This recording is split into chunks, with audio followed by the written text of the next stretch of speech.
লেহেঙ্গা কিনতে গিয়ে আমার অবস্থা। রিয়ার বিয়েতে লেহেঙ্গা পরবো বলে লেহেঙ্গার দোকানে তো চলে আসলাম। কত সুন্দর সুন্দর লেহেঙ্গা, কি দারুণ দেখতে। এগুলোর মনে অনেক দাম হবে, কত দাম জিজ্ঞাসা করি। কি সুন্দর। দাদা এটা দাম কত?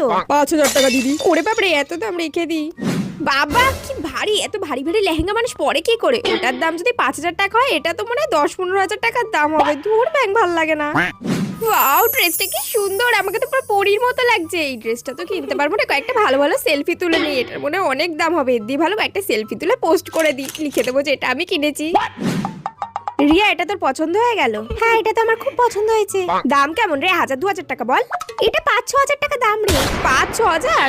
দেখ কি দারুণ, খুব সুন্দর লাগছে। এত টাকার লেহেঙ্গা, আমার তো অত বাজেট নেই। কি দারুণ লেহেঙ্গাটা, এটার দাম মনে বেশি হবে না, জিজ্ঞেস করি। দাদা এটা দাম কত? 3,000 টাকা দিদি।